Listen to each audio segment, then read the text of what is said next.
Bonjour à tous, j'espère que tout se passe comme vous le souhaitez. Je viens vous faire une petite vidéo aujourd'hui suite à des questions que j'ai eues pendant mes cours de yoga cette semaine. Donc je me suis équipé avec les petits Lego de mon fils pour essayer de mettre ça un petit peu en image sur ce que je voulais exprimer. Et aussi je prends en support un livre qui s'appelle Le corps subtil de Cindy Dale, juste pour l'introduction entre guillemets. Du coup, comme mon travail en ce moment est, donc, en tout cas dans l'expression que je donne, dans l'enseignement que j'ai, beaucoup d'importance à l'énergétique, d'une manière générale, donc aussi bien dans le yoga que dans les arts martiaux. Je vais prendre déjà un petit peu le point d'entrée du yoga, même s'il est assez, on peut trouver une passerelle assez similaire côté art énergétique chinois. Donc dans le yoga, on va avoir ce qu'on appelle les koshas, qui vont être nos différents corps, donc qui se représentent, euh, on va dire, assez simplement par, on va dire, différents cercles qui sont les uns dans les autres. Aujourd'hui, nous, on va s'intéresser surtout aux trois premiers qui vont être en gros, alors c'est pas toujours explicité de la manière que je vais utiliser, mais par exemple ici, il nous parle d'Anamaya Kosha, donc la matière, donc que je vais considérer moi avec mes petits schémas comme le corps physique ici en jaune. Après, on a Pranamaya Kosha qui va être le corps énergétique. Ici, il l'appelle gaine de l'air vital, ce qui est un petit peu la même chose, on va dire, dans le sens où c'est ce corps où il y a le prana côté yoga et le chi côté arts martiaux chinois. Donc, qui va être du coup ce corps énergétique, le côté vert, enfin la couleur verte en tout cas dans ce que je vais utiliser. Et le dernier qui va être nommé ici comme l'enveloppe du mental, que moi j'utilise souvent comme l'intention. Côté art et énergétique chinois, on utilise beaucoup ce terme de l'intention. On ne va pas rentrer dans les autres koshas qui sont du coup un petit peu plus complexes, mais voilà, c'est voilà, pour faire la petite introduction, on est composé un petit peu de tous ces corps. Et nous, on va surtout aujourd'hui parler des trois premiers, donc physique, énergétique et mental, pour la faire assez simple. Donc, on peut aussi le représenter sous une forme de poupée russe, comme si notre corps physique était le centre, et plus on allait dans les corps subtils, plus c'était une enveloppe autour. Moi, je vais garder, pour des raisons pratiques, on va dire une matrice, on va dire en hauteur de cette manière-là, que je vais même bouger pour vous expliquer. Et donc, la question qui m'était posée en fait dans mes cours là cette semaine, comme c'est la dernière semaine du mois, on est plutôt en mode atelier questions-réponses. Et la question est venue plusieurs fois. Donc, on travaillait sur Samanavayu, la contraction. Donc, on faisait beaucoup de Kumbhakasana, ou on peut traduire en planche, ou de gainage, entre guillemets. Et les gens me disaient, oui, mais j'ai pas la force. Qu'est-ce que je peux faire pour développer ma force? Donc ce que je veux vous exposer en tout cas dans cette vidéo, ça va être ce côté-là en fait, la force. Donc euh, on garde bien en tête que ici c'est le corps physique, corps énergétique et corps mental. Je vais les mettre dans ce sens-là, juste pour signifier que quand il y a une petite face, entre guillemets, elles sont faibles, ou, et quand elles ont une grande face, on va dire elles sont fortes. C'est vraiment histoire de donner un peu de profondeur, mais c'est l'idée. Si on prend un point de départ où, entre guillemets tout est au minimum, je ne vais pas utiliser le mot faible parce que c'est un peu péjoratif, mais on va dire au minimum. Du coup, on a différentes perspectives pour aller travailler euh, notre être d'une manière générale. Donc, on peut avoir ce que j'appelle l'approche bodybuilding, où on va commencer avec le corps physique et on va renforcer le corps physique, ok, pour atteindre, passer d'un minimum à un maximum.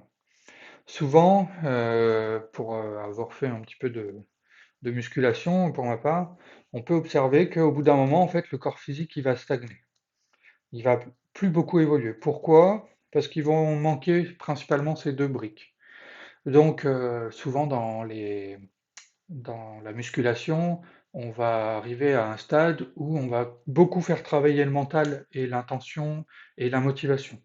Donc en fait, on va venir, une fois que ce stade-là est avancé, on va souvent avancer le corps mental par la volonté, entre guillemets, d'aller se dépasser. Et par bascule, en fait, le corps énergétique étant coincé entre les deux, naturellement, lui va finir par se développer. C'est en ça qu'on va reconnaître aussi des gens qui vont faire un énorme travail on va dire, dans la sculpture du corps. Mais les gens qui ont un très bon corps ici ont nécessairement en fait travaillé ça, consciemment ou inconsciemment, hein, bien sûr. Donc voilà. Donc là, c'est, on va dire, la vision bodybuilding. Après, on va avoir une vision que je vais qualifier un petit peu de yogi ou d'énergéticien au sens large, puisque c'est des choses qu'on utilise aussi dans les arts martiaux internes chinois. Alors, je ne parle pas des autres arts martiaux que je ne connais pas, mais en tout cas, dans les arts martiaux internes chinois, pour moi, en tout cas, c'est ma compréhension aujourd'hui de cette approche.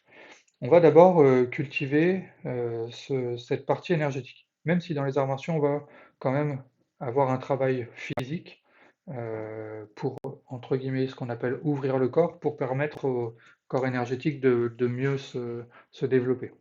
Dans le yoga, c'est la même chose. Les asanas qu'on vient pratiquer sont souvent simplement une ouverture du corps physique, donc comme si on voulait, entre guillemets, l'orienter, mais sans le développer fortement pour que le corps énergétique se développe plus facilement.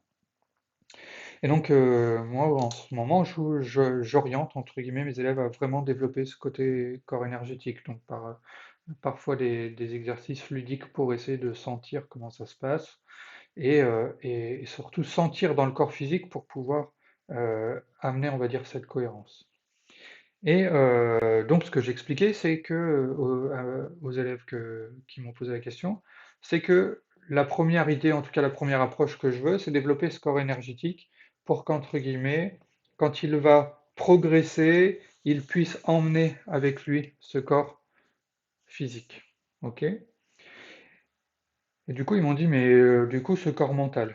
Je dis, ben, en fait, le fait que le corps énergétique ici, comme on utilise ce corps comme un point d'entrée, et qu'on va être dans la pardon, ouais, qu'on va être dans la difficulté physique, on va nécessairement, en fait, assez rapidement avoir besoin de notre volonté, de notre intention, on va dire, pour emmener ce petit train.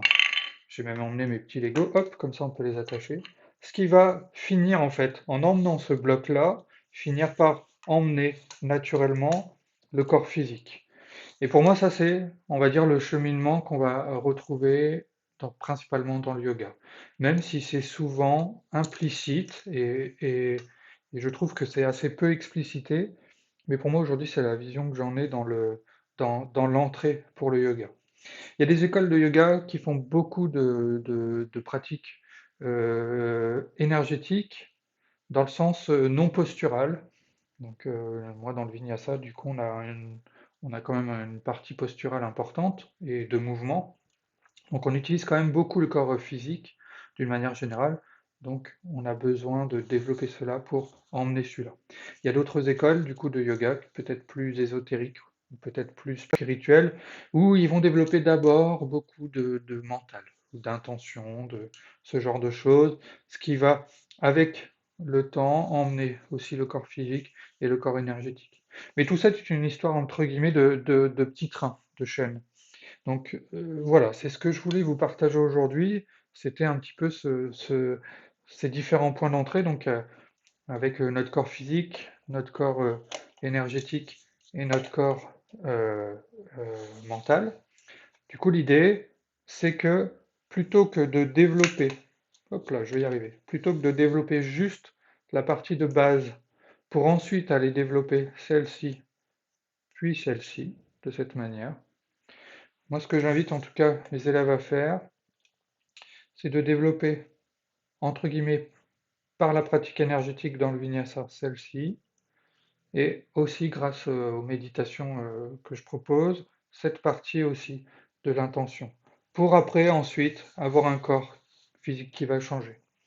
Voilà, donc ça c'est un petit peu l'approche que j'utilise euh, cette dernière année dans l'enseignement que je donne. Donc j'espère que ça pourra vous inspirer et vous donner envie. Et voilà, vous avez toutes les informations sur le site de l'école virabhadrayogaschool.com. Et si vous avez des questions, n'hésitez pas à m'écrire. Voilà. Je vous remercie pour votre temps. J'espère que cette petite vidéo vous aura plu. N'hésitez pas à laisser des commentaires si ça vous intéresse et si vous en voulez plus. Et voilà, je vous dis à très vite.